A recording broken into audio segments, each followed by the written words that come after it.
Hey, what's going on, man? Jrocksblock, man. I'm here enjoying myself, man. I've been waiting for this for a long time, man. So, for those of you who don't know, man, I started off my foodie series where I'm going out to some of my favorite restaurants and sitting down with the owners and the managers and letting them tell their story.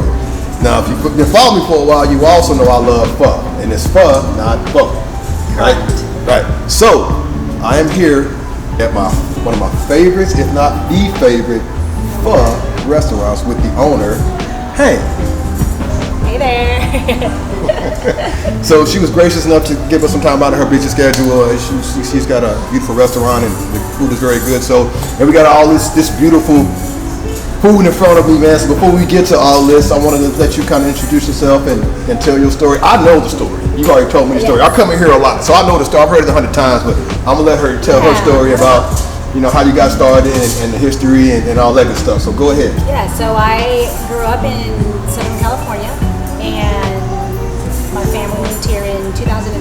My parents opened up a pho restaurant. Okay. I worked there and went to school, graduated with a degree in respiratory therapy, did that for 5 years and decided that, you know, I want to be my own boss. Yeah. So this restaurant kind of fell in my lap and 6 years in, my son and I were running it and we're so blessed, and the success is due to the community and friends and family. Yeah. You know.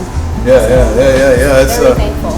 Like I like to tell people, I'll go to different pho restaurants wherever I go. You know, and I've tried all the major chains. I'm not gonna say any names, but I've tried most of them. And the one thing I base my pho off of is the broth. Now, I've already been back to the back. I've already seen behind the scenes how you do what you do, and that's going to be some behind the scenes, but it's the broth that makes the pho, right? So for me, if I don't have to put any sriracha, or if I don't have to put any hoisin, I said that right, is it hoisin? Hoisin, right, yeah. Excuse me, I'm going to get it right, but if I don't put any of this stuff in there initially, then it's good. Now, you can see I have this is what I always get when I come here. I get the pho with the chicken, the shrimp, and the filet mignon. When I walk in the door, they ain't even got to ask me. But because she's got some of these new dishes out in front of us, I want to let her explain what some of these are, because your restaurant offers some of the, and that's one of my questions is what are some of the things that your pho restaurant offers that some of the others don't? And I'll let you explain that. So go right ahead and explain this and what you got. Yeah, so this is one of our popular picks, which is the beef short rib pho with slices of brisket in there. Wow. And it's a big chunk of beef rib. Yeah. And this is also one of the unique dishes, which is the oxtail fried rice.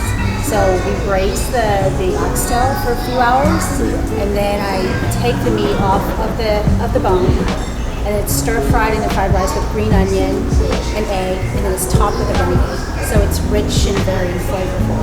I don't think I've seen any other restaurants with this dish, so it definitely stands out. Is it a popular dish? Do a lot of people get this, or? It's not as popular as the pho. I think my restaurant, maybe 80% of the sales is the pho.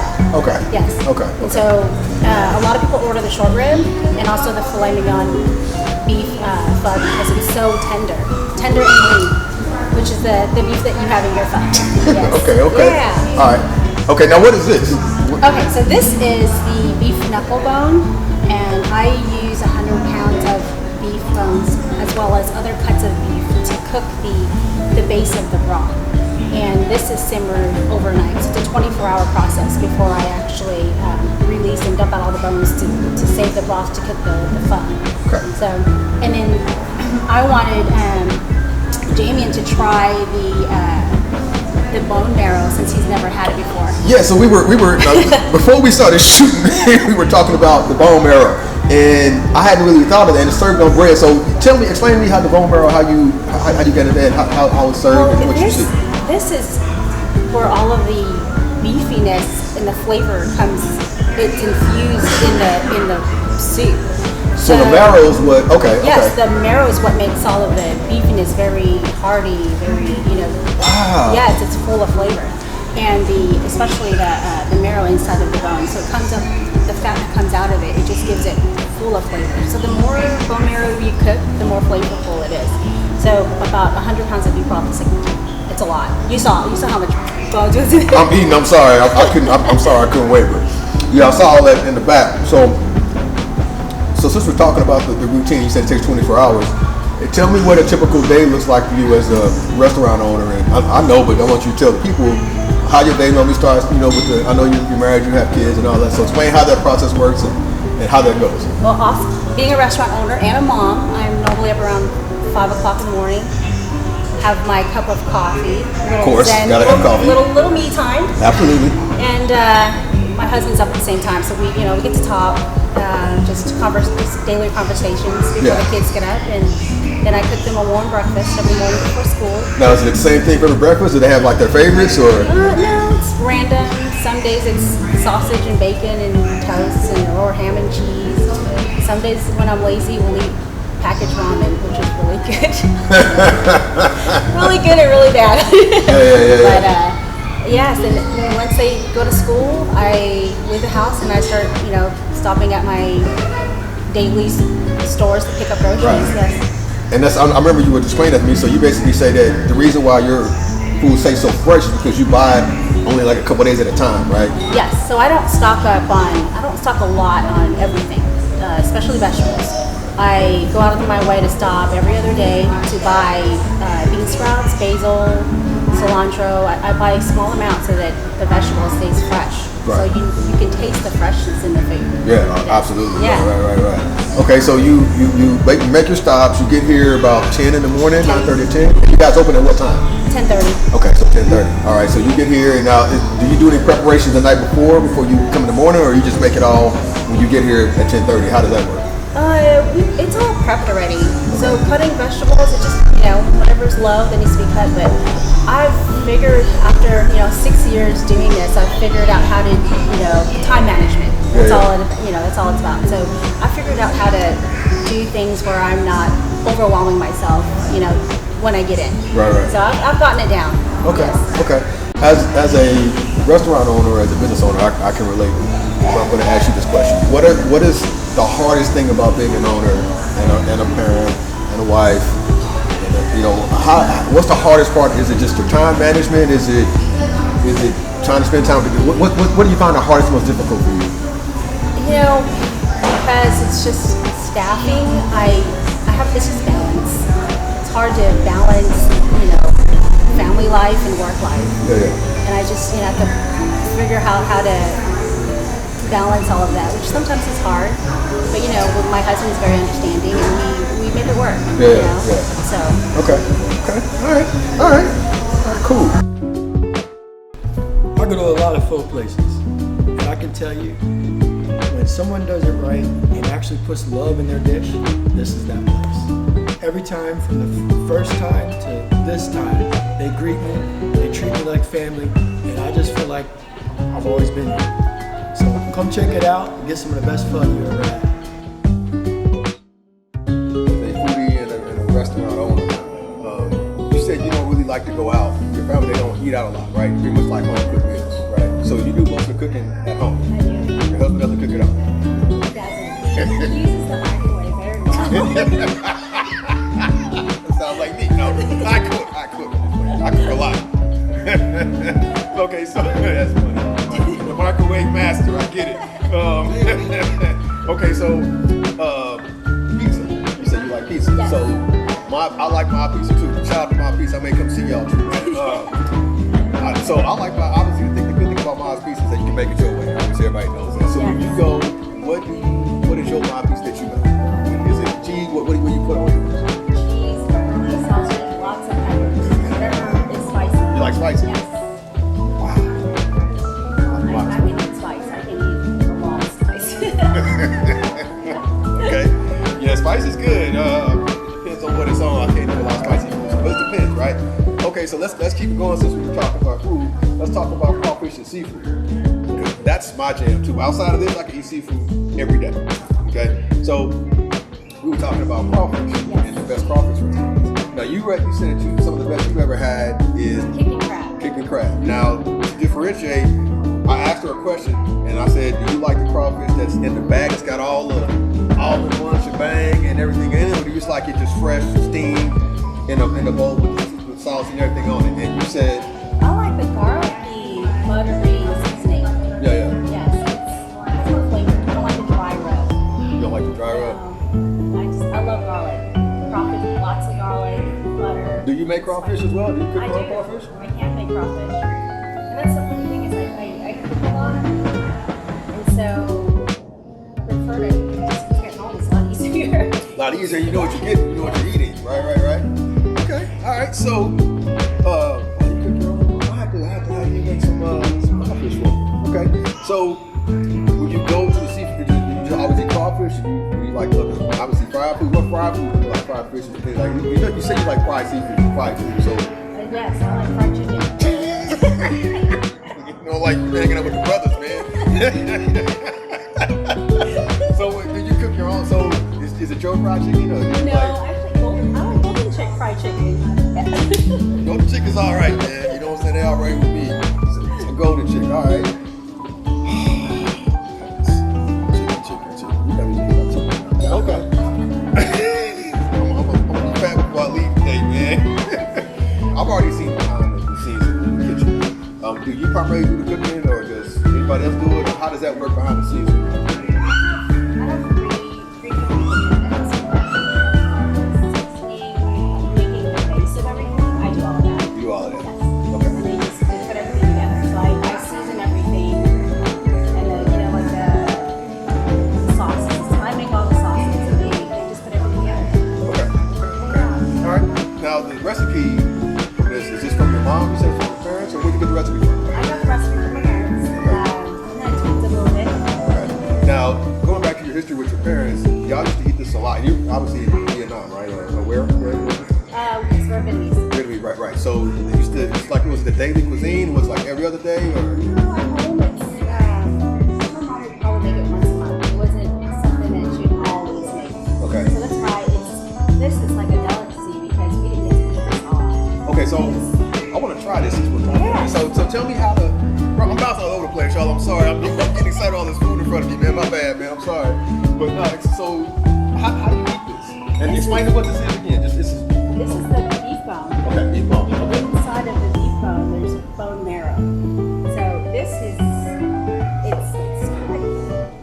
it's like butter, beef butter. Yeah, I'm getting a little bit closer. I'm sorry, son, on there. Gonna eat some beef bone marrow, man. You gotta get this. This is special, man. This is special stuff right here. Good? Okay. Alright. What do you think? Very rich. It's very, very rich. Yes, very beefy. And you would eat this. People that eat this as a delicacy or whatever eat it like once a week. No, I mean, fine dining restaurants have this. They serve this with bread as an appetizer, Right. but very little because it's so rich. Very good. Y'all be sure to come check them out, man. This is delicious. Oh, give me the address while we're talking about. What's the address? It's 4740 You gotta get the plug, man. State Highway 121, Louisville, Texas 75056. Full beef and blue. Love you, Noodle. Full beef and blue. Come check us out. I'll follow you up. Yeah. There. Like little slanguage right there, man. Slanguage. Oh my God. All right. So oh man, that was good, man. Some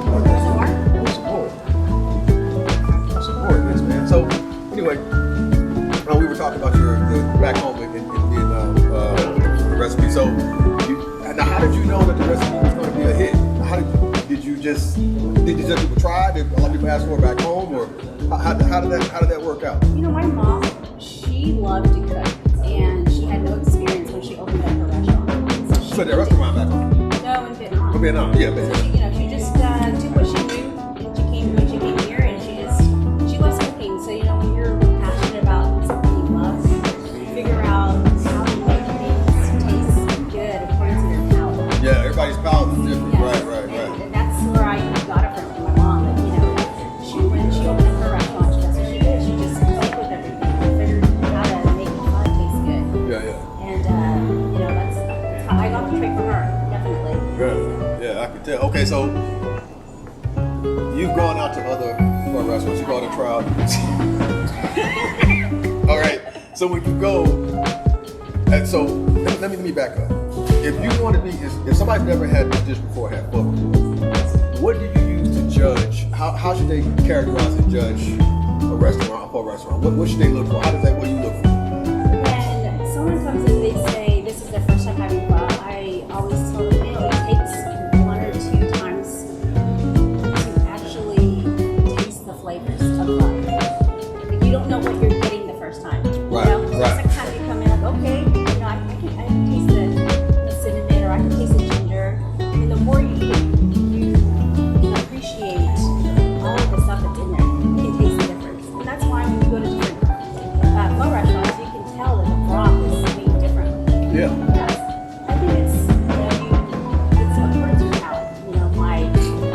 My pho might not taste as good as other places. It's all Because subjective. it's I can see that. I can see that. So, yeah, I can definitely see that, right? Because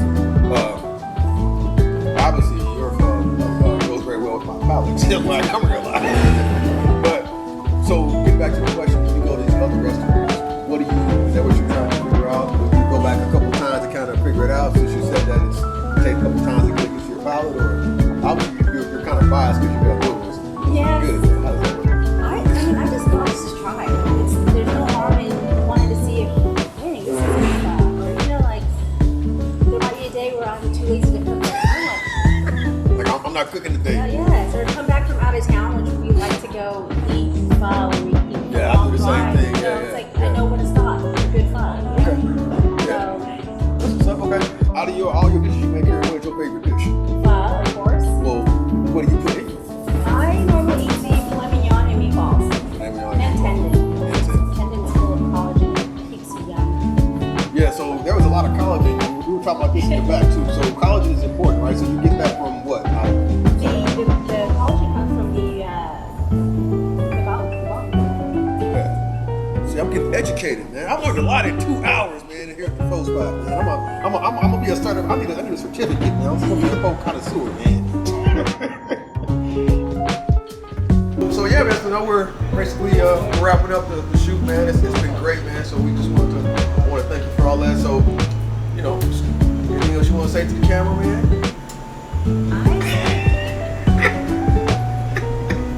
You know what? Happiness comes from being passionate in what you do, honestly.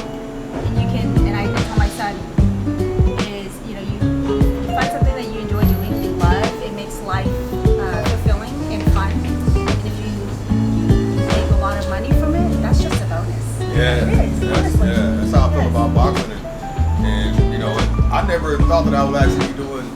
I'll become a foodie, man. I'm becoming a foodie.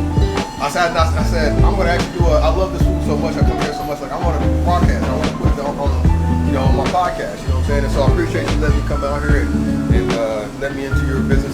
Doing business hours. You can see that she is open. You know what I'm saying? So we are interrupting her business. No, I'm just kidding. You know what I'm saying? But I appreciate you letting me come in, man. And hopefully people see this and they get influenced. Come out here and try your food. Now I'm already thinking somebody already seen my Instagram page or something, man. Because somebody came in here and ordered my exact order. Yes. Nobody gets my order like me, but me. They came in here and bought. But they got the shrimp, the beef, and the chicken. Well, who does that? Me. Did I post that earlier this week? Yes. So somebody came in. I saw it was good though. I bet it was. That was good. Anyway, so anyway, I had to get off my. We should name it. Call it the Jamie special. That's right. Yeah, I'm elevating, man. I'm leveling up. I'm getting my own dishes now. Yes. Jamie special. That's right. Only get pho, not pho, pho, beef, and noodle. Pho beef noodle grill. That's right. Address one more time. 4740 State Highway 121, Louisville, Texas 75056. And thank you for having me. I appreciate your time. Oh man, yeah. I'm gonna keep coming. I'm gonna keep pumping it. We're probably gonna come here and do some more. We'll figure something out, man. I enjoy coming here, and in the worst case, I'm gonna keep eating the pho, regardless. I appreciate you being a fanatic. That's right. I'm a fanatic. I'm a pho connoisseur, man. We out.